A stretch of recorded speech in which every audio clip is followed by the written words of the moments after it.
सह आरोपीला त्यांनी स्वीकृत सदस्य करायचं. अरे थोडी तरी लाज ठेवा, जनाची नाही तर मनाची तरी.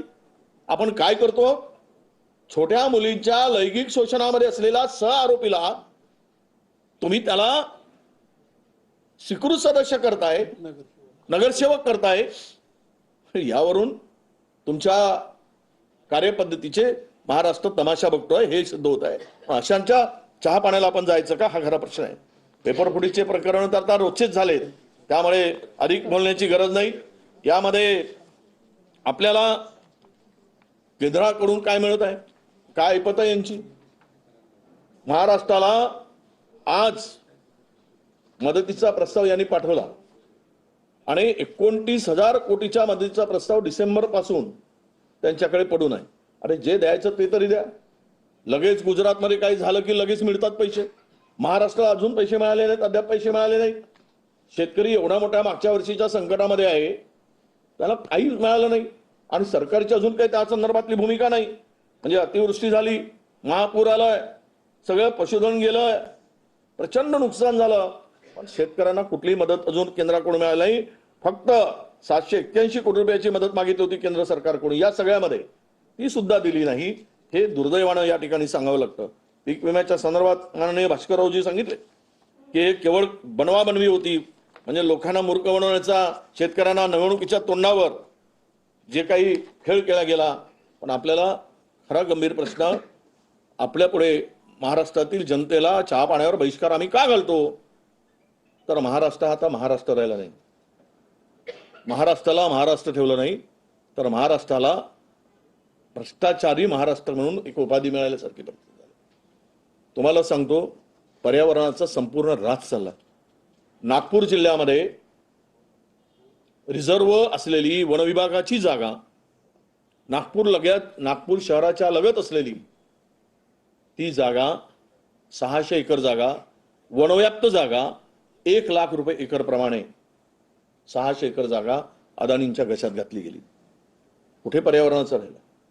चंद्रपूरमध्ये ताडोबा सारख्या रिझर्व टायगर सेंच्युरी मधली खाण कोळशाची, जे आम्ही थांबवून ठेवलं होतं, आमच्या सरकारने स्टे केला होता, त्यावेळेस तुम्ही स्टे दिला होता, ती खाण पुन्हा त्यांना मंजूर करून दिली अदानींना. म्हणजे माणसाला आता महाराष्ट्रात यांनी हवा विकली, पाणी विकतायत, जमीन विकतायत आणि आता शुद्ध हवाई यांनी अदानींना विकायचं ठरवलं आहे की काय, असं सुद्धा आता पुढच्या वेळेस आपल्याला ती सुद्धा घेताना त्यावर चार्ज अदानी लावतील, अशा प्रकारची परिस्थिती निर्माण झालेली आहे.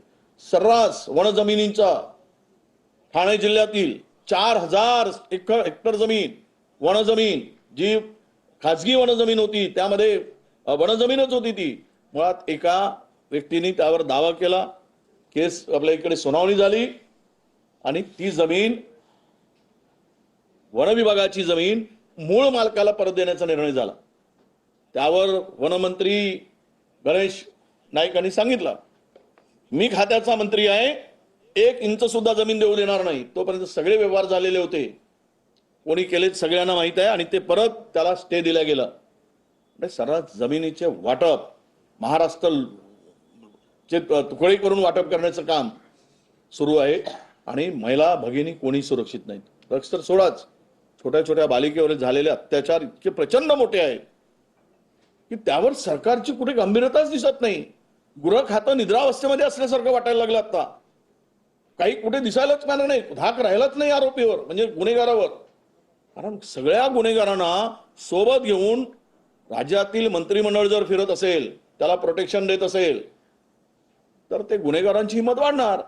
आणि त्यामुळं महिलावरील अत्याचार, काल मी तुम्हाला सांगतो, माझ्या सुधीर मुनगंटीवारच्या मतदारसंघातील चंद्रपूर माझ्या जिल्ह्यातील बल्लारपूर तालुक्यातील एक छोटंसं गाव आहे, गिलबिली नावाचं गाव आहे.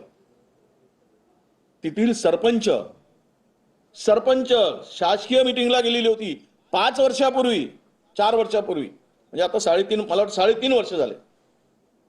ती सरपंच ती लापता झाली, अद्याप सरपंच सापडलीच नाही. सरपंच, महिला सरपंच, 35 वर्षाची महिला सरपंच लापता झाली, ती ट्रायबल समाजाची आहे, आदिवासी समाजाची आहे.